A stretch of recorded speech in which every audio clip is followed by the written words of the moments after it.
Hi friends, myself Manoj Gurjar. Today's our topic is relation of stomach. आज हम study करने वाले हैं स्टोमक के रिलेशन के बारे में। हम देखेंगे पेरिटोनियल रिलेशन और विसरल रिलेशन स्टोमक के। सबसे पहले हम बात करते हैं पेरिटोनियल रिलेशन की। पेरिटोनियल रिलेशन की बात करें तो स्टोमक जो होता है वो लाइन होता है किससे? By peritoneum on both surface. इसकी जो बोथ सरफेस होती है, एंटीरियर सरफेस, पोस्टीरियर सरफेस, दोनों साइड क्या है? पेरिटोनियम की क्या होती है? लेयर होती है। At lesser curvature, the layer of peritoneum meet and become continue with lesser momentum. Lesser curvature पे क्या है?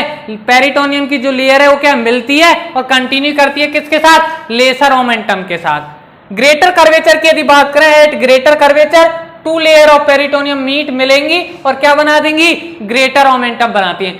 लेसर मोमेंटम पे दो पेरिटोनियम की लेयर मीट मिलती है और क्या कंटिन्यू कर रही है किसके साथ? लेसर मोमेंटम के साथ। ग्रेटर कर्वेचर की बात की, वहां पे टू लेयर मिलके क्या बना रही है? ग्रेटर मोमेंटम बना रही है। Next, near the fundus two layer जो होंगी पेरिटोनियम की मीट मिलती है और क्या बनाती है? Gastrosplenic ligament. किसके नियर? फंडस के near two layer of peritoneum मिलके क्या बनाएंगे? गैस्ट्रोस्प्लेनिक लिगामेंट बनाएंगी। और कार्डियक एंड की बात करते हैं। नेक्स्ट हम कार्डियक एंड पे पेरिटोनियम जो होती है on the posterior surface, posterior surface पे जो पेरिटोनियम होगी वो क्या होगी? रिफ्लेक्ट होगी और क्या होगी? क्या बनाएगी? गैस्ट्रोफ्रेनिक लिगामेंट बनाएगी डायफ्राम पे। हमने क्या कहा? कार्डियक एंड पे peritoneum, cardiac and near the cardiac and peritoneum on the posterior surface. Posterior surface पे जो पेरिटोनियम है वो रिफ्लेक्टेड होती है किसके ऊपर? डायफ्राम के ऊपर रिफ्लेक्टेड होगी और क्या बना देगी? गैस्ट्रोफ्रेनिक लिगामेंट बना देगी। ये तो बात होगी पेरिटोनियम रिलेशन की। हमने क्या कहा कि स्टोमक जो है उसकी anterior surface, posterior surface peritoneum layer से क्या होती है? कवर होती है। सबसे पहले हम बात की लेजर कर्वेचर। लेसर कर्वेचर जो है दो लेयर मिलती हैं और कंटिन्यू करती हैं लेसर मोमेंटम के साथ। ग्रेटर कर्वेचर की बात की, वहां दो लेयर मिलके क्या बनाती हैं? ग्रेटर मोमेंटम बनाती है। Near the fundus two layer मिलके गैस्ट्रोस्प्लेनिक लिगामेंट बनाती है। और नियर कार्डियक एंड पेरिटोनियम जो होती है पोस्टीरियर सरफेस पे क्या करेगी? रिफ्लेक्टेड होगी डायफ्राम के ऊपर। पोस्टीरियर सरफेस की जो पेरिटोनियम है डायफ्राम के ऊपर क्या करेगी? रिफ्लेक्टेड हो गई और क्या बना दिया? गैस्ट्रोफ्रेनिक लिगामेंट बना दिया। नेक्स्ट हम बात करते हैं bare area of stomach. Bare area क्या होता है? बेयर एरिया वो एरिया होता है जहां पे पेरिटोनियम की लेयर क्या होती है? एब्सेंट होती है। देखो कहां कहां बेयर एरिया होगा। एक तो होता है small part of posterior surface of stomach. Stomach की पोस्टीरियर जो सरफेस है, पोस्टीरियर सरफेस का स्मॉल पार्ट होता है जो बेयर एरिया में इंक्लूड है। ये क्या डायरेक्ट कॉन्टेक्ट में होता है डायफ्राम के साथ। डायफ्राम के डायरेक्ट कांटेक्ट वाला जो पार्ट होता है पोस्टीरियर सरफेस का वो क्या है? बेयर एरिया के अंतर्गत आता है। और एक होता है greater and lesser curvature along the peritoneal reflection. Peritoneal reflection के अलोंग ग्रेटर कर्वेचर और लेसर कर्वेचर, ये हो गए बेयर एरिया के बाद। बेयर एरिया में क्या क्या आ रहा है? Small part of posterior surface आ रहा है और greater curvature and lesser curvature along the peritoneal reflection आ रहा है। अब हम बात करते हैं विसरल रिलेशन की। विसरल रिलेशन की यदि बात करें तो एंटीरियर जो सरफेस होती है वो रिलेटेड होती है लिवर, डायफ्राम और एंटीरियर एब्डोमिनल वॉल से। किस किस से रिलेटेड है? एंटीरियर एब्डोमिनल वॉल से, लिवर से और डायफ्राम से। डायफ्राम, लिवर और एंटीरियर एब्डोमिनल वॉल से रिलेटेड होती है एंटीरियर सरफेस। एक डायफ्राम जो होता है सेपरेट होता है स्टोमक से। किसके द्वारा? Diaphragm separate stomach from left pleura, pericardium और 6 to 9 rib. Diaphragm separate stomach, stomach से क्या सेपरेट है? फ्रॉम लेफ्ट प्लूरा, पेरिकार्डियम और 6 to 9 रिब, तीन के द्वारा। एक तो लेफ्ट प्लूरा आ गई, एक पेरिकार्डियम आ गया और 6 to 9 रिब आ गई। कोस्टल कार्टिलेज सेपरेट होती है स्टोमक से किसके द्वारा? Transverse abdominis. Transversus abdominis separate करता है किसको? कोस्टल कार्टिलेज को स्टोमक से। नेक्स्ट विसरल रिलेशन में हम आगे कंटिन्यू करें कि space between left costal margin and lower edge of left lung on stomach. Stomach पर क्या होता है? एक स्पेस होता है किस किस के बीच? लेफ्ट कोस्टल मार्जिन और लेफ्ट लंग के बीच। ठीक है, क्या होगा? एक स्पेस होगा जिसे हम क्या बोलते हैं? ट्रेवे स्पेस। क्या बोलेंगे? ट्रेवे स्पेस। ये होता है स्टोमक पर लेफ्ट लंग और लेफ्ट कोस्टल मार्जिन के बीच। ठीक है। नॉर्मली परकशन यदि किया जाए, नॉर्मली इस स्पेस के ऊपर एट दिस साइड परकशन करेंगे तो कैसी नोट आती है? रेजोनेंट नोट आती है। ठीक है। और यदि स्प्लीनोमेगेली की कंडीशन में या प्लूरल इफ्यूजन की कंडीशन में देखें तो यहाँ डल नोट, डल नोट क्या की जाती है, फील की जाती है, महसूस की जाती है। दो नोट होती हैं, एक तो रेजोनेंट और एक डल। रेजोनेंट तो आएगी नॉर्मल कंडीशन में और डल आएगी स्प्लीनोमेगेली या प्लूरल इफ्यूजन की कंडीशन में। ये बात हो गई ट्रेवेज फेज की।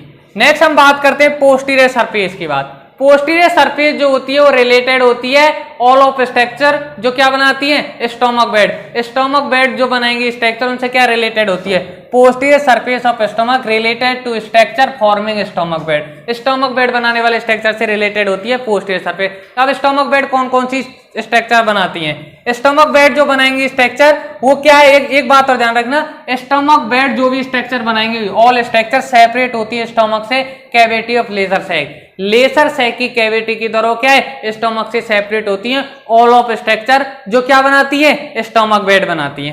ठीक है, ये बात होगी। अब कौन कौन सी स्ट्रक्चर है जो स्टोमक बेड बना रही है, उसकी एक ट्रिक है, सुपर डॉक्टर सपना किल मीजोकोलोन कैंसर पेशेंट। सुपर डॉक्टर सपना किल मीजोकोलोन कैंसर पेशेंट। सुपर से याद करेंगे लेफ्ट सुप्रारीनल ग्लैंड, क्या है सुपर से क्या याद करेंगे, suprarenal gland. D for doctor और डी फॉर डायफ्राम, डी से क्या याद रखेंगे, डायफ्राम। एसपी सपना, सपना में क्या आ रहा है, एसपी आ रहा है, एसपी से याद रखेंगे स्प्लेनिक आर्टरी और splenic flexure of colon, splenic artery और splenic flexure of colon. K for kidney, left kidney, left kidney क्या पार्टिसिपेट करती है स्टमक बेड बनाने में। मीजोकोलोन, मीजोकोलोन कौन सी, ट्रांसवर्स मीजोकोलोन। ठीक है, और पी फॉर आ जाएगा पेनक्रियाज। तो कौन कौन सी स्ट्रक्चर है जो स्टमक बेड बना रही है, लेफ्ट सुप्रारीनल ग्लैंड बना रही है, ठीक है, डायफ्राम बना रहा है, splenic artery, splenic flexure of colon, left kidney, transverse mesocolon और क्या है, पी फॉर पेनक्रियाज। ये 7 स्ट्रक्चर क्या बनाती हैं, स्टमक बेड बनानी। एक बात याद रखो, समटाइम कभी कभी क्या होता है, स्प्लीन को भी स्टमक बेड में इंक्लूड किया जाता है, बट स्प्लीन जो होता है स्टमक से किसके द्वारा सेपरेट होता है, वो सेपरेट होता है कैविटी ऑफ ग्रेटर सैक, जबकि ऑल स्ट्रक्चर किससे सेपरेट होती थी, कैविटी ऑफ लेसर सैक। यदि स्प्लीन इंक्लूड होगा, कभी कभी समटाइम इंक्लूड होता है स्टमक बेड में, तो सेपरेट किसके द्वारा होगा, ग्रेटर सैक की कैविटी के द्वारा, जबकि अदर स्ट्रक्चर किससे सेपरेट होती थी, कैविटी ऑफ लेजर सैक। ये हो गई थ्योरेटिकल पोर्शन। अब हम स्टमक बेड का डायग्राम देखेंगे। हाँ, तो अब हम बात करें स्टमक बेड के डायग्राम की। तो स्टमक बेड का डायग्राम कुछ ऐसे बनेगा,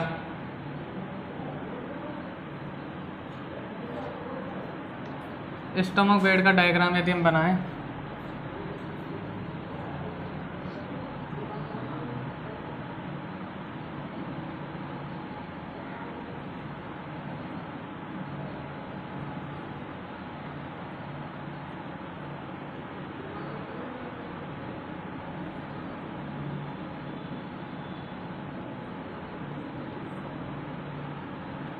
ये तो हो गया स्टमक। ठीक है, इसके बाद में हमको क्या करना है, यहां से ऐसे, ठीक है,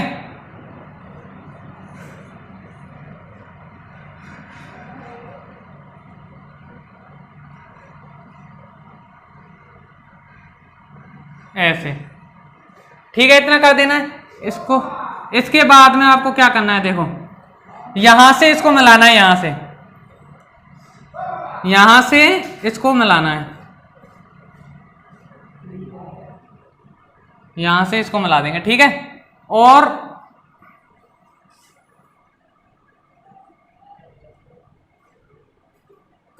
ये ऐसे, ठीक है, ये हो गया। अब यहां पे ऐसे,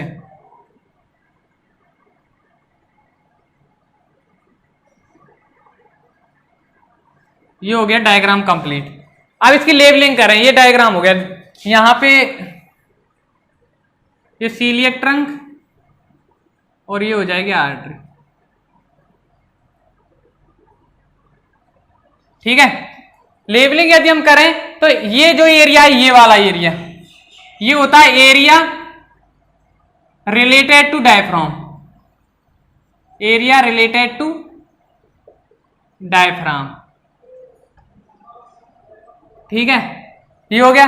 और ये क्या है, ये होता है स्प्लीन, ये होता है स्प्लीन। ये कौन सी आर्टरी है, स्प्लेनिक आर्टरी, देखो ये ये हो जाएगी स्प्लेनिक आर्टरी, स्प्लेनिक आर्टरी। और स्प्लेनिक आर्टरी बाद एक होता था स्प्लेनिक फ्लेक्सर ऑफ कोलोन, ये हो जाएगा स्प्लेनिक फ्लेक्सर ऑफ कोलोन, ठीक है, ये हो जाएगा splenic flexure of colon.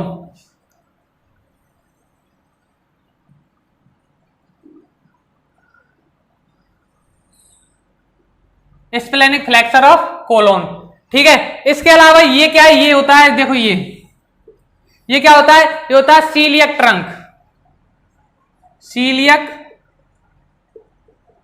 Trunk. और ये वाला जो पोर्शन देखो ट्रांसवर्स मीजोकोलोन वाला पोर्शन, ये क्या है, ट्रांसवर्स मीजोकोलोन, ट्रांसवर्स मीजोकोलोन, ठीक है। ट्रांसवर्स मीजोकोलोन हो गया। एक होता था लेफ्ट किडनी, एक होती थी लेफ्ट सुप्रारीनल ग्लैंड। देखो ये तो है left suprarenal gland, left suprarenal gland, ये ठीक है। और इससे जस्ट नेक्स्ट क्या, लेफ्ट किडनी, ये क्या, लेफ्ट किडनी, ठीक है, लेफ्ट किडनी हो गई। इसके अलावा ये एक और है ट्रांसवर्स कोलोन, ये क्या है, ट्रांसवर्स कोलोन, ये है ट्रांसवर्स कोलोन।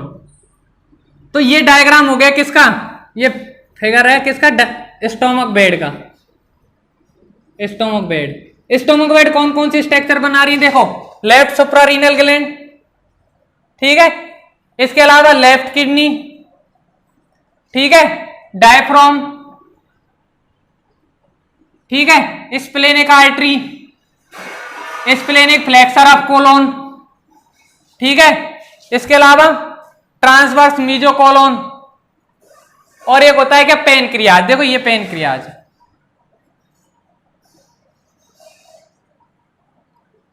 ये 7 स्ट्रक्चर क्या बना रही है, स्टोमक बेड बना रही है। और ये सेपरेट होती है कैविटी ऑफ स्टोमक से, किसके द्वारा सेपरेट होती है, कैविटी ऑफ लेजर सैक। कभी कभी क्या है, स्प्लीन भी क्या है, स्टोमक बेड बनाने में क्या करता है, पार्टिसिपेट करता है। स्टोमक बेड का क्या होता है, पार्ट होता है। बट ये स्टोमक से किसके द्वारा सेपरेट होगा, कैविटी ऑफ ग्रेटर सैक, ठीक है। तो ये हो गया diagram of stomach bed. Theoretical portion हमने पहले देख लिया, इसके रिलेशन, पेरिटोनियम रिलेशन देखा, विसरल रिलेशन देखा। विसरल रिलेशन हमने एंटीरियर सरफेस के रिलेशन देखे और पोस्टीरियर सरफेस के रिलेशन देखे। पोस्टीरियर सरफेस के रिलेशन में हमने स्टोमक बेड की स्टडी की। तो रिलेशन ऑफ स्टोमक बेड का जो टॉपिक है वो कंप्लीट होता है। प्लीज कमेंट करके बताएं आपको टॉपिक कैसा लगा। Do share and subscribe my YouTube channel Medcom study. Bell icon दबाना न भूलें। Thank you for watching.